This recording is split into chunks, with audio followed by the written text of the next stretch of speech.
안녕하세요. 저는 70을 목전에 둔 남자입니다. 저는 시장 한쪽에서 20여 년 넘게 호떡 장사를 했습니다. IMF 시절 아버지한테 물려받은 사업을 쫄딱 말아먹고 저는 한강에 가서 참 많은 생각들을 했어요. 그맘때쯤 제 가정에는 여우 같은 마누라와 토끼 같은 외아들이 버젓이 있었습니다. 가족들 생각을 하자니 눈물이 앞을 서려 맘 놓고 떠날 수도 없었고 신세 한탄을 하며 쇠줄을 끝없이 들이켰죠. 제 아들은 당시 중학생이었는데 당시 사춘기인지라 모든 게 불만이었고 저와도 사이가 좋지 않았지만 제가 경제적으로 무능력해지며 집안이 어려워지자 오히려 철이 들었는지 절 곁에서 응원해 주었습니다. 아빠, 이거 내가 전단지 아르바이트해서 번 돈이에요. 이거 가져가서 아빠 용돈 하세요. 세상에, 중학생 아들한테 용돈 받는 아버지가 어디 있답니까? 저는 차마 그 돈을 받지 못하고 제 무능력한 처지가 화가 나서 괜한 분풀이를 아들에게 하며 윽박질렀습니다. 너 지금 중학생이면 한참 공부할 나이인데 무슨 전단지 아르바이트야? 당장 그만두고 공부해. 왜 너까지 아빠를 비참하게 만드니? 라고 어깨를 흔들며 눈물을 쏟자 아들은 어쩔 줄 모르는 듯하다 저를 안아주며 미안하다고 죄송하다고 했습니다. 전 아들의 마음을 알고 돈이 되는 거라면 닥치는 대로 일을 하기 시작했어요. 잠도 못 자고 밤낮으로 돈을 벌 수 있는 일을 하고서 빚부터 갚아 나갔습니다. 제 아내도 저와 같이 일을 했지만 선천적으로 몸이 약한 편이라 힘든 일을 하다가도 픽 쓰러지기 일쑤여서 병원비가 더 든다며 아내를 설득하고 집에서 그냥 쉬게끔 했습니다. 어린 내 아들은 철없는 사춘기도 마음껏 못 겪고 경제적으로 어려웠던 집안 사정으로 인해서 그저 돈이 최고인 줄만 알고 살아 끝내는 고등학교도 그만두고 바로 사회생활에 진출하게 되었습니다. 고등학교도 안 나온 애가 할 줄 아는 게 뭐가 있겠어요. 아무리 직업에 귀천이 없다 하지만 귀한 내 아들이 위험하게 오토바이 타고 음식 배달이나 서빙 일을 하는 건 원치 않았지만 어쩔 수 없었죠. 돈 좀 더 벌겠다며 노무 현장에 가서 몸 쓰는 일을 하다 줄곧 다쳐오기도 했는데 다음날 새벽에 아픈 몸을 이끌고 나갔던 아들이었습니다. 저와 아내는 아들이 그런 생활력 강한 아들이란 게 기쁘기는커녕 검정고시를 포기한 후 최소한 고졸학벌로서 일을 하기를 바랬습니다. 아들도 그런 제 마음을 안 건지 일을 조금 줄인 후 검정고시를 준비했고 바라던 대로 검정고시를 수월하게 합격했죠. 일하는 와중에서도 언제 틈틈이 공부한 건지 기특하고 대견스럽더라고요. 저와 아내가 너무나도 기뻐하니까 아들도 덩달아 웃으며 저 조금 더 여유 생기면 꼭 대학 가서 졸업장 드릴게요. 열심히 제 인생 살 테니까 제가 엄마 아빠 세계 일주 시켜드릴 때까지 오래오래 사셔야 돼요. 아셨죠? 또래 사람들보다 피부도 더 많이 탔고 손도 거칠어진 아들은 뒤늦게 공부에 재미를 붙여가며 하고 싶은 꿈이 생겼다 했습니다. TV에 꼭 나올 수 있는 유명인이 되어 스포트라이트를 받고 싶다고 하더라고요. 꿈은 이루어질 수 없어서 꿈이라고 생각했지만 그런 꿈이라도 꾸는 아들이 참 자랑스러웠네요. 저는 그맘때쯤에 빚을 어느 정도 청산한 뒤 번 돈으로 시장 한켠에서 터 조그맣게 얻어 호떡 가게를 차렸습니다. 아내도 그 일은 감당할 수 있었는지 저와 함께 했죠. 처음에는 반죽을 떼어와서 팔았지만 나중에는 제가 직접 반죽을 하며 숙성 상태를 보고서 최고의 맛을 내기 위해 밤새 연구했어요. 정성껏 만든 반죽으로 구워 만들면 아내가 포장해서 손님들에게 건네주며 팔았습니다. 노점상이지만 내 가족 먹는다 생각하고 위생상태 철저하게 해서 파니 손님들은 점차 늘어가기 시작하더라고요. 제가 장사가 잘 되자 건너편, 그 다음 건너편 호떡가게가 줄지어 생겼지만 저희의 반죽을 따라올 자가 없어서 그런지 하나같이 흥하질 못했습니다. 저희는 돈을 벌어 그걸로 집과 차도 사고 아들에게 그토록 주고 싶었던 용돈도 넉넉하게 줄 수 있었어요. 돈을 많이 벌자 아버지의 가게를 이어받겠다고 2호점을 내겠다는데 저는 일단 공부해도 다 때가 있다 여겨 어차피 이거 다 네 거 될 거니까 돈 때문에 못 간 대학 지금이라도 가서 꿈을 이루라고 독려해 주었습니다. 아들은 제 말대로 순순히 모든 일을 멈추고 공부를 하기 시작했어요. 필요하다면 학원도 다니라고 금전적인 지원을 해주었습니다. 그 결과 아들은 1년 만에 전문대에 있는 어느 연출과의 늦깎이 대학생으로 입학했고 그때 아들 나이 20대 후반이었습니다. 제2의 인생의 도약이 시작된 거였죠. 아들은 영화인의 꿈을 키우면서 공부를 하며 방학 때는 스텝으로 참여하기도 했는데 주변에서 감각 있고 성실하다고 많이 인정받는다 했습니다. 2년의 대학 생활을 열심히 한 후 그곳에서 쌓은 인맥으로 아들은 본격적으로 영화 바닥에 진출했어요. 성공하기 전까지는 허울 좋고 그것만큼 배고픈 직업도 없었지만 아들은 더할 나위 없이 행복해 보였고 저는 호떡 장사에서 번 돈으로 아들의 용돈을 주며 그동안 제가 못해줬던 것을 해줬습니다. 그렇게 아들이 꿈을 찾아갈 무렵 어느 날 진탕 술을 퍼마시고 와서 말하더라고요. 아버지, 나 책임질 일을 하고 말았어요.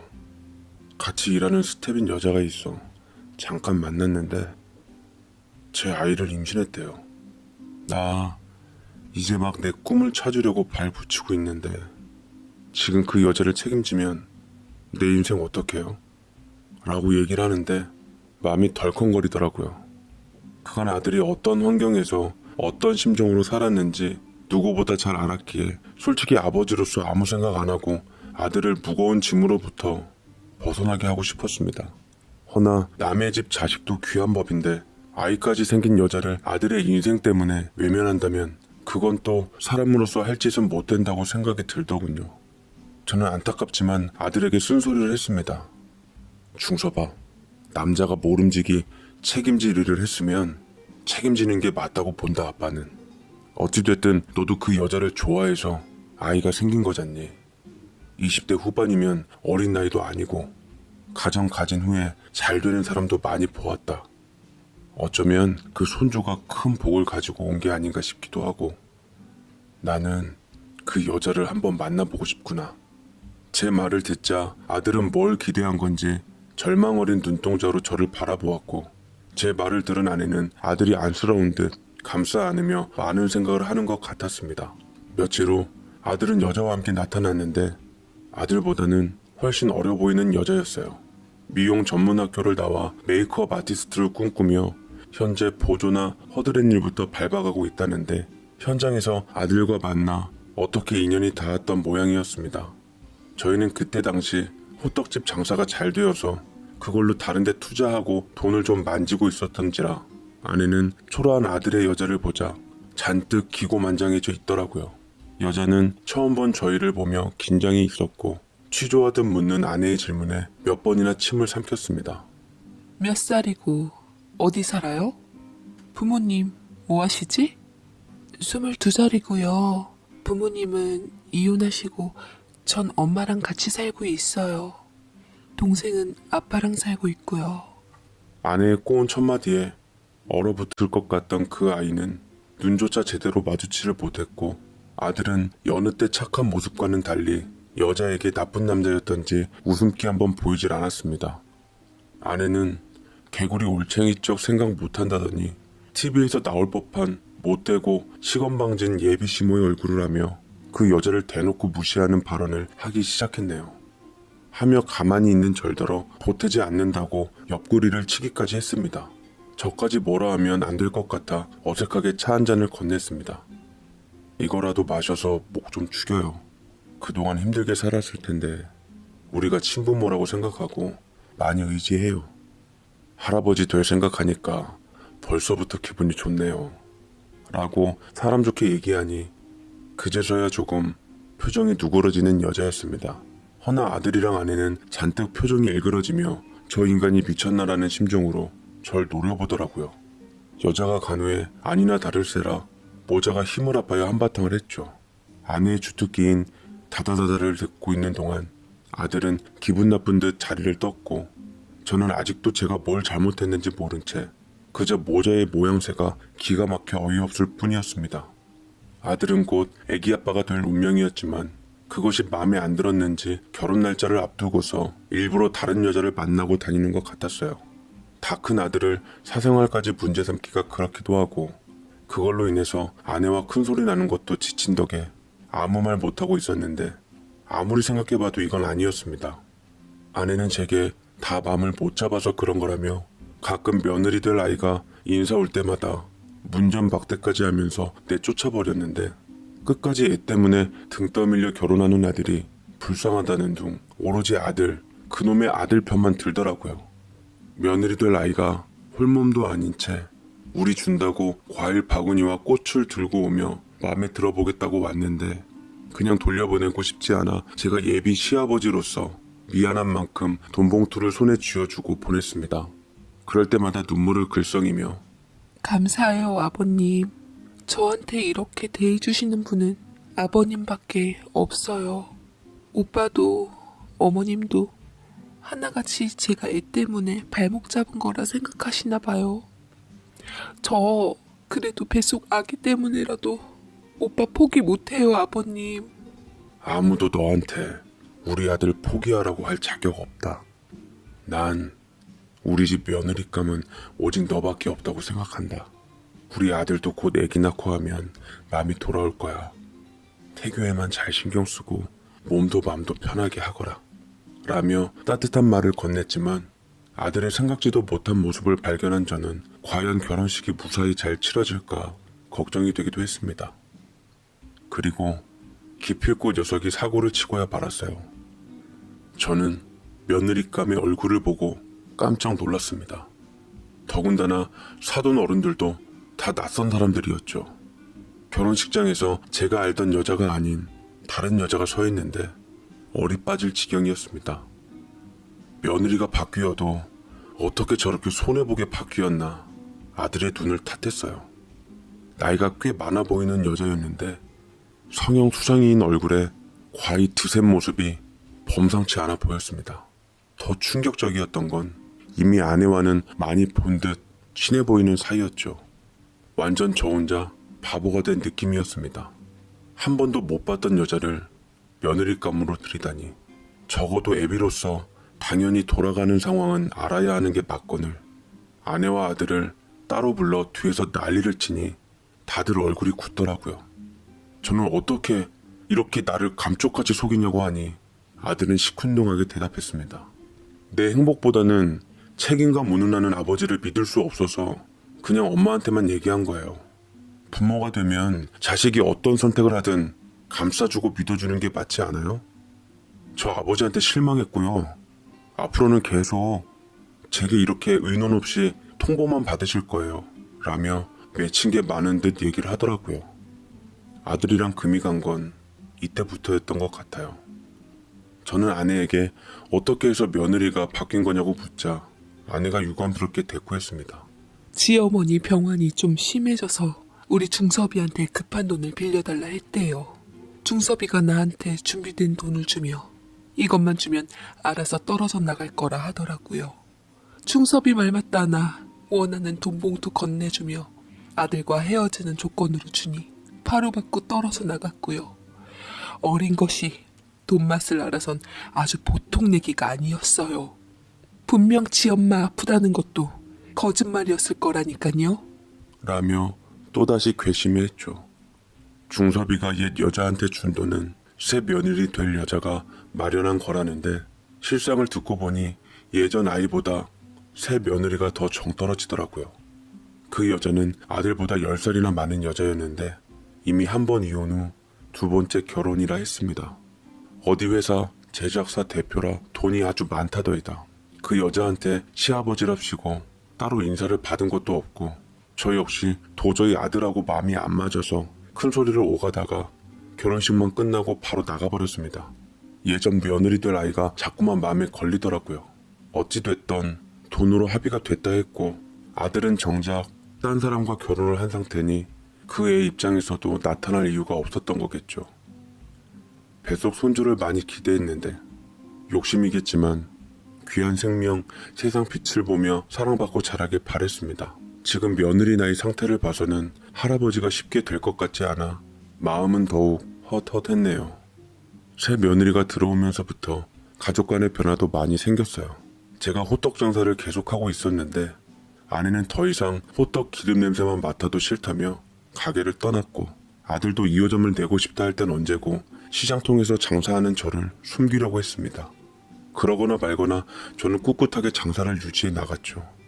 아내는 새 며느리와 친하게 지내고 싶어 했고 혼자선 새 며느리 앞에 나가기 뭐했는지 저를 설득해서 며느리네 회사를 가보자고 했는데 아내의 바람이 정 그러니 어디 그 잘난 며느리 회사 한번 가보자고 했습니다. 공교롭게도 아주 큰 회사는 아니었고 작은 건물 전체를 쓰고 있었는데 아내는 눈이 휘둥그레지더라고요. 사무실 안에서 사장인 며느리 곁에 보고하고 있는 고급 수트 차림의 아들을 보며 감탄을 금치 못했습니다. 어떻게 저렇게 멋진 아이가 내 며느리가 될 수 있지? 우리 아들이 아주 장가 하나는 끝내주게 잘 갔어. 만약 그 후줄근한 애랑 결혼했어봐. 우리 아들이 언제 한번 저런 자리에 앉아 보겠어요? 라며 멀리서 예, 며느라, 우리 왔다. 라며 당당히 얘기하는데 그러나 며느리는 그 모습이 달갑지 않았는지 귀찮은 듯 주변을 살피다 지갑에서 두둑한 현금을 아들 손에 쥐어주며 뭐라 얘기를 하더라고요. 아들이 주춤거리며 우리에게 다가와선 대뜸 돈을 내미는데 죄송한데 업무 중이에요. 회사에 찾아오시는 건 자제해달라고 말씀드렸는데 왜 오셨어요? 우리 와이프가 이거 드릴 테니까 어디 가서 잘 놀다 가시라는데 그렇게 하세요. 전 바빠서 먼저 가볼게요. 라며 돈만 쥐어주고 쓱 가며 지 아내 옆에 가서 해벌쭉하며 비위를 맞춰주었습니다. 아내의 실망하는 모습을 보자니 진심으로 더 화가 나더라고요. 사람들의 눈이 있으니 함부로 할 수는 없었지만 정말이지 속이 상했습니다. 잔뜩 풀 죽어있는 아내의 모습을 보며 이깟 치사한 돈은 그냥 쟤네들 돌려주고 내가 오늘 우리 마누라한테 맛있는 거 쏜다. 어디 먹고 싶은 거 다 말해봐. 하며 아내를 잡아 끌었는데 씁쓸한 얼굴을 하며 겨우 걸음을 뗐네요. 그런데 참 사람 인연이 보통은 아닌 건지 마침 우리가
갔던 백화점 매대에서 예전 우리 며느리로 맞을 뻔한 애가 근무를 하고 있더라고요. 안녕하세요. 중섭 오빠 부모님 되시죠? 그간 잘 지내셨어요? 라며 예전에 봤을 때보다 조금 성숙된 모습으로 인사를 하는데 제 아내는 보기 민망했는지 떨떠름해서 다른 곳으로 가자고 했지만 그 아이는 불편해 하시지 말라고 이것저것 직원으로서 응대하며 분위기를 맞춰주었습니다. 저는 이것도 인연인데 잠깐 시간 괜찮으면 차라도 한 잔 마실 수 있냐고 물었고 그 아이는 시간을 보며 직원 휴식 시간 낼 수 있다며 잠깐 카페를 같이 갔습니다. 저는 다른 것 제쳐두고 제일 먼저 손주 생각이 나서 여자한테 말해보았죠. 그러자 웃으며 휴대폰 속 아이의 동영상을 보여주더라고요. 중섭 오빠 아들이에요.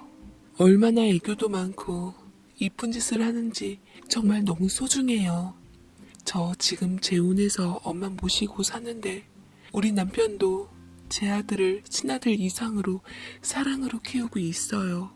만약 중섭 오빠와의 결혼을 포기하는 대가로 돈을 받지 않았다면 이런 행복은 없었을 거예요. 오히려 제 인연 찾아간 게 다행인 것 같아요. 라며 얘기를 했고 얘기 중간에 현재 남편 시부모님한테 전화가 왔는지 이쁘고 애교 어린 목소리로 정성껏 어머님 하며 싹싹하게 대하는데 아내는 그 모습에 느끼는 바가 참 많은 것 같았어요. 지난 행동에 대해 무척이나 후회하는 것 같아서 저도 마음이 안 좋았습니다. 그 아이를 보내고 아내는 창밖을 멍하니 보며 딸을 얻을 줄만 알았는데 아들을 뺏겨버렸네요. 만약 저 애를 며느리로 얻었다면 지금쯤 뭔가 좀 달라져 있을까요? 라고서 땅이 꺼져라 한숨을 쉬었습니다.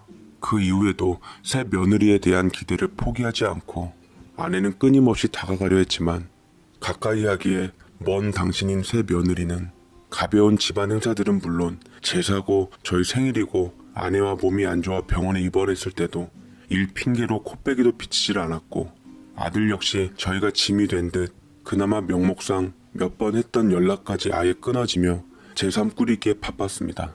아내는 하늘의 뜻이 다했던지 급격하게 몸이 쇠약해지며 힘겨워했는데 그럴 때도 아들과 며느리는 코빼기도 안 비치고 나중에는 돈 주는 것도 아까웠는지 우리 아들답지 않게 잔뜩 잠겨있는 목소리로 부모에게 성질까지 부리더이다. 아버지, 바쁜 사람한테 이런 일로 연락 좀 하지 마세요. 자꾸 이런 식으로 돈 챙기시는 것에 재미 붙이셨나 본데 아버지랑 어머니 때문에 우리 와이프 얼굴 볼 면목도 안 생겨요. 엄마 아픈 거 어디 한두 번이에요? 곧 또 괜찮아지시겠죠. 원래 어머니처럼 골골하신 분이 더 건강하고 오래 사시는 법이니까 걱정 마세요. 저 바쁘니까 끊겠습니다. 라며 끊어버렸습니다. 그렇지만 아내는 결국 외아들 이름을 끝까지 놓지 못한 채 간경화와 당뇨 합병증으로 저 세상으로 가고 말았고 저는 먼저 간 아내 앞에서 목 놓아 울다가 지 엄마가 이리 허망하게 지 이름을 부르다 갔는데도 바쁘다는 핑계로 전화를 끊어버린 아들을 용서할 수가 없어서 당장에 회사를 향해 갔습니다.